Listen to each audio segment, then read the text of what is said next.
No sânscrito nós temos aqui uma letra I, Peter, onde no persa nós temos A, esse sinal aqui significa A, A fechado. Nas outras línguas nós temos A. E isso é sistemático. Tá? Em muitas outras palavras, em muitas outras séries de palavras, nós percebemos a mesma relação. Onde aparece um I no sânscrito, aparece um A no persa, aparece um A nas outras línguas. Vocês viram aqui também que na maioria das línguas a palavra começa com P e tem um T no meio. Nas línguas germânicas nós começamos com um F, né, com um F, e no meio nós temos um som C, aquele TH, que depois inclusive evolui para D em muitas línguas, ou para T no alemão. Nós temos também uma grande série de palavras, por exemplo, que em latim começam com P, nas línguas germânicas começam com F. Palavras que no latim começam com T, ou contêm a letra, o fonema T, e no germânico contém F. Então, essas diferenças sistemáticas indicavam o quê? Que havia um fonema inicial comum, que depois em cada um dos dialetos evoluiu de uma maneira diferente. Então, talvez no indo-europeu houvesse um P, que no grupo germânico evoluiu para F. Ou, ao contrário, talvez no indo-europeu houvesse um F, que nas demais línguas evoluiu para P. Ou ainda, uma terceira hipótese, uma consoante que não era nem P e nem F, mas com certeza devia ser uma consoante labial, né? E que evoluiu para P de um lado, evoluiu para F do outro. Muito bem. O Bopp, como eu disse, fez uma comparação também, não só do vocabulário, mas também da gramática das línguas. Então, eu trouxe aqui para vocês o verbo trazer, né, em várias línguas, a conjugação, e vocês vão ver como ela é semelhante nas diversas línguas europeias. Então, em sânscrito, né, eu trago, tu trazes, ele traz, nós trazemos, vós trazeis, eles trazem barami, barasi, barati, baramas, barata, baranti. No grego clássico é fero, ferex, ferei, feromen, ferete, ferusi. No latim é fero, fers, que por reconstituição nós sabemos que veio de uma forma anterior, feris, fert, que vem de ferit, ferimus, fertis, que veio de feritis, e ferunt. Tá ok? No antigo eslavo, bera, beresi, beretu, beremo, berete, berantu. Repare o seguinte, não sei se dá para todo mundo ver, esse A tem uma cobrinha embaixo aí, então um rabicho. Esse rabicho indica que esse A é nasal, tá? É como se fosse um tio na língua portuguesa. Então, embora não haja a letra N, há um indício de que existia um N aqui, que desapareceu, mas nasalizou a vogal anterior. No antigo alto-alemão, biro, biris, birit, berames, beret, berant. Bom, esse verbo sobreviveu, né? Por exemplo, no caso das línguas germânicas, o inglês até hoje tem o verbo bear, né? Que significa trazer, levar, parir, né? Tá ok? O próprio alemão tem gebären, que quer dizer parir, né? Ou seja, trazer ao mundo. Muito bem. O fero do latim também deixou algumas marcas, né? No português nós temos alguns verbos derivados desse verbo fero: oferecer, né? Sofrer, e uma série de outros empréstimos eruditos, como referir, transferir, conferir, aferir, etc. Tá ok? Então todos eles vêm desse verbo aqui. Bom, o que é que os linguistas, né, que nessa época a maioria ainda não se intitulavam linguistas, ainda não existia esse costume, né, quer dizer, embora já estivesse existindo uma ciência linguística, Muitos ainda chamavam isso aqui de gramática comparada. Só que o trabalho deles já não era mais um trabalho de gramático, já era um trabalho científico, né? Eles, a partir da comparação entre essas formas todas, chegaram à dedução de qual seria a forma original que deu origem a todas essas formas. Então eu coloco aqui para vocês como seria esse verbo em indo-europeu. Ele está aqui com esse asterisco porque é uma convenção linguística que quando uma forma não é documentada, ela é hipotética, ela deve ser precedida de um asterisco. E nós estamos falando de uma língua hipotética, ou seja, de uma língua que, embora nós tenhamos certeza de que existiu, de que foi falada, ela nunca foi registrada por escrito por uma razão muito simples, porque ela foi falada na pré-história, ou seja, muito antes da invenção da escrita. Tá, ok? Estima-se que o indo-europeu tenha sido falado por volta de 4.000 anos antes de Cristo, de 4 a 6.000 anos antes de Cristo. Tá, ok? Portanto, antes da invenção da escrita. Mas vejam só, quer dizer, através da comparação, nós podemos recuar no tempo até uma época para a qual não existe registro. E, por uma série de comparações, nós chegamos nessas formas aqui. Bero, beresi, bereti, beromes, berete, beronti. Sendo que esse BH é um B aspirado, que em algumas línguas evoluiu para B, né? Como aqui, bera, biro. No sânscrito permaneceu um B aspirado, no grego se transformou num P aspirado, e no latim se transformou num F, né? Num F. Tá ok? Muito bem, gente. A isso se deu o nome de método histórico comparativo. Então, o método histórico comparativo foi o primeiro momento, o primeiro método científico de estudo das línguas numa fase já pós-gramática normativa.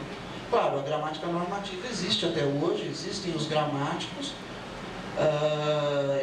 A gramática normativa é necessária, porque todos nós nos comunicamos socialmente através de uma língua, então essa língua precisa ser regulamentada, precisa ser normatizada, tá ok? Agora, evidentemente, uma coisa é o trabalho do gramático, que é um legislador da língua. Ele determina como a língua deve ser usada, sobretudo nos meios de comunicação, nas situações formais, etc. Outra coisa é como as línguas são efetivamente faladas pelo povo, sobretudo pelo povo mais inculto, né? Que é justamente aquele que não obedece à gramática normativa e por isso faz a língua evoluir. Ou seja, uma outra grande contribuição do método histórico comparativo foi demonstrar que o chamado erro, na verdade, não era um erro, era uma evolução. Tá, ok? Então, quer dizer, o erro de hoje, aquela pronúncia que nós consideramos incorreta, ou seja, que a classe culta considera incorreta, amanhã poderá se tornar tão generalizada que vai acabar sendo incorporada pela gramática normativa. Tá, ok? Numa aula aí, eu lembro que eu dei um exemplo lá de orelha, né? Eu disse que a aurícula se transformou em aurícula, que se transformou em oregla, que se transformou em orelha. E alguém, se não me engano, acho que foi até o Dalton, não foi? Você que falou, então quer dizer que daqui a 200 anos a gente vai estar falando orelha? Pode ser, né? Se isso for consagrado pela gramática, se todas as pessoas passarem a falar assim, né, é possível que daqui a algum tempo a pronúncia seja orelha. Isso está acontecendo no espanhol, né? O lhe do espanhol praticamente já desapareceu. No francês aconteceu a mesma coisa, é possível que no português também aconteça. Então, essa ideia fundamental de que o erro, embora sincronicamente seja alguma coisa até reprovável em certas circunstâncias, né? Aqui no Brasil, por exemplo, muita gente critica o nosso presidente por falar errado, ou seja, não falar de acordo com a norma culta, o que para muitos é inadmissível em um presidente da República. Do ponto de vista diacrônico, ou seja, histórico, esse erro, na verdade, significa evolução, mudança. Tá ok? Então, não existe um valor positivo ou negativo. E, sobretudo, muitas vezes, o chamado erro, ele vem para simplificar a língua. Vou dar um exemplozinho rápido aqui. A gente briga muito com os alunos, né? Porque os alunos falam assim, se eu pôr o livro em cima da mesa, aí a gente vai lá, não é se eu pôr, é se eu puser. Bom, mas vamos pensar um pouquinho. Se eu trocar o verbo pôr pelo verbo colocar, como é que é o futuro do subjuntivo do verbo colocar? Se eu colocar, né? Quer dizer que ele é igual ao infinitivo. O futuro do subjuntivo de colocar é colocar. Então, por que o futuro do subjuntivo de pôr é puser? Não seria mais lógico que fosse pôr também? Pois é, o povão, ingenuamente, né, acaba percebendo isso e inconscientemente acaba fazendo essa mudança. Pode ser que os gramáticos daqui a algum tempo, né, sejam vencidos pela opinião popular e acabem ratificando esse pôr como um futuro do subjuntivo. Né? Então, a partir daí, se eu pôr, vai passar a ser correto. Talvez sim, talvez não. Né? Não estou aqui fazendo nenhuma previsão, mas o que eu quero mostrar para vocês é que, às vezes, o povo é mais sábio do que os próprios gramáticos, em matéria de lógica. Ok? Às vezes, a lógica popular é melhor do que a lógica dos gramáticos. Muito bem, gente. Eu queria dar para vocês aqui um exemplo de reconstrução linguística. Como é que é esse método histórico comparativo? Como é que ele funciona? Então, vejam só, nós temos aqui o exemplo da palavra indo-europeia para nora. Bom, os linguistas não sabiam como era a palavra indo-europeia para nora, mas eles sabiam que em sânscrito era snusha. Sabiam que no antigo inglês era snoro. E no antigo alemão era snora. Ok? No antigo eslavo era snucha. No grego era nuos. No latim, nurus. E no armênio, nu. Nu. Eu não sei falar armênio. Como é que é? Nu. Garganta é plural. Nu. Bom, vocês tiveram agora uma demonstração de como é que se fala nora em armênio. Tá ok? O que nós temos aí? Nós temos alguns elementos comuns, não é? Por exemplo, nós temos um N em todas as formas. Então, com certeza, a palavra original indo-europeia continha N. Por quê? Porque essas línguas, inclusive, elas foram registradas em locais muito diferentes uns dos outros. O sânscrito na Índia, o inglês na Inglaterra, o grego na Península Balcânica, o armênio no Cáucaso. Então, seria impossível que uma língua tivesse passado essa palavra para outra por empréstimo. Além disso, nomes como nomes de partes do corpo, numerais, palavras que indicam parentesco, dificilmente a gente vai emprestar de uma língua estrangeira, né? São palavras tão familiares que dificilmente nós vamos precisar recorrer a uma língua estrangeira para achar uma palavra para designar, por exemplo, uma palavra para mão, para cabeça, etc.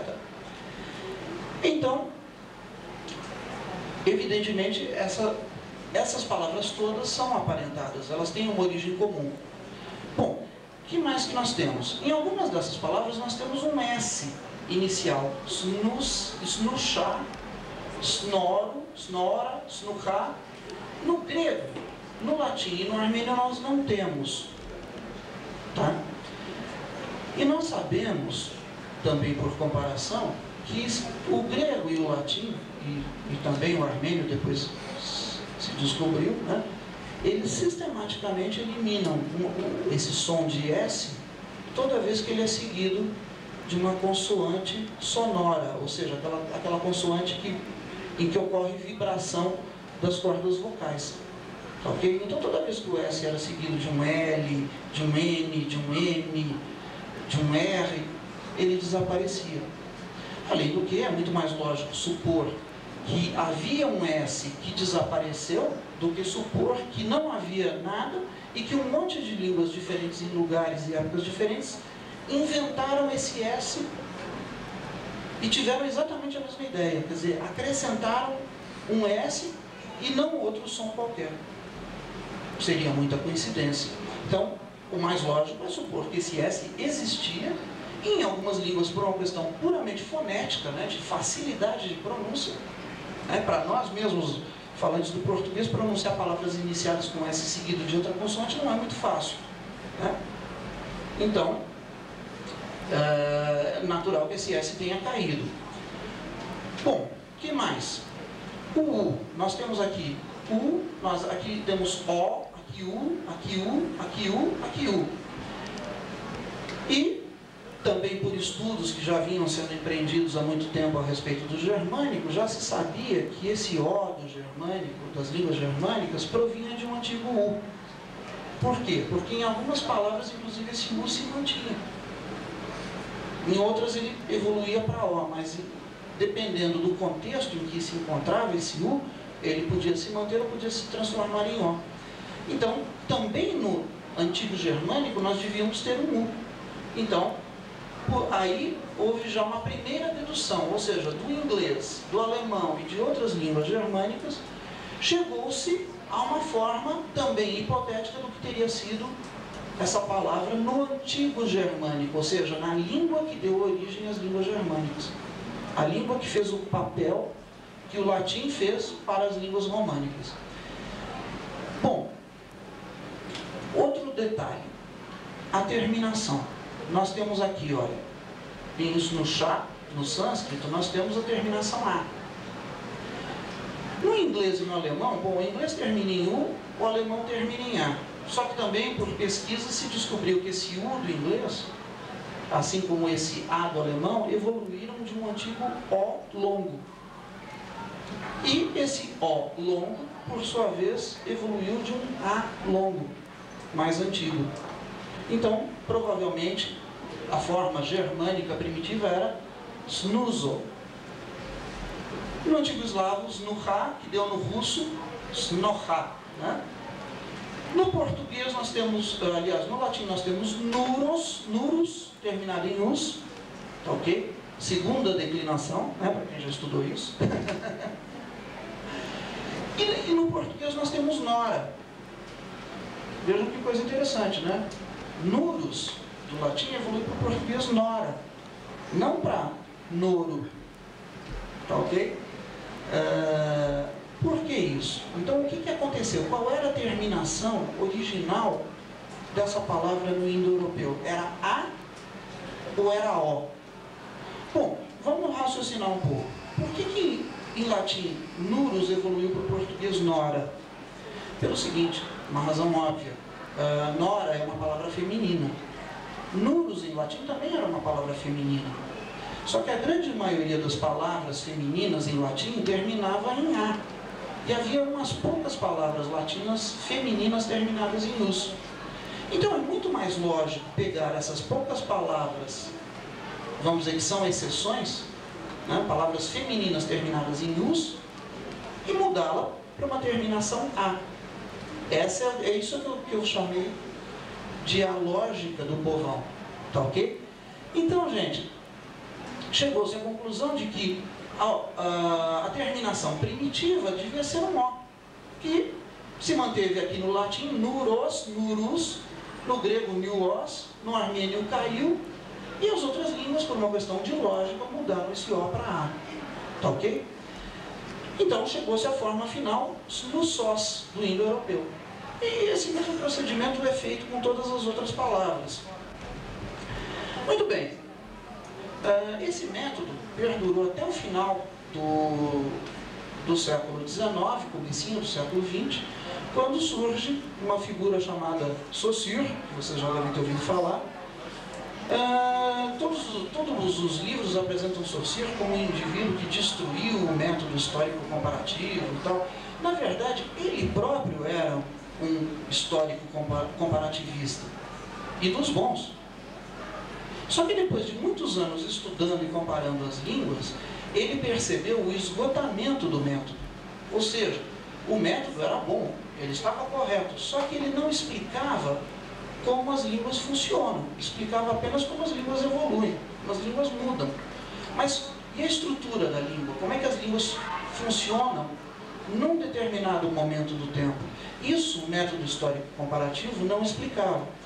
Então foi com base nessa crítica que ele fez, de que a linguística histórica estuda as palavras, mas não estuda a estrutura gramatical das línguas, e que ela explica a evolução, mas não explica o funcionamento, que ele fundou, né, a chamada linguística estrutural. Na verdade, ele não deu esse nome a essa disciplina, e, aliás, ele, na verdade, nem publicou o livro que é acreditado a ele, né? Vocês devem conhecer essa história. Foi uma obra póstuma, reunida pelos seus alunos, e a partir daí, então, surgiu essa ideia de estrutura. Muito bem, não vou falar sobre isso. O que acontece é que, no final do século XX, ressurge o interesse pelo estudo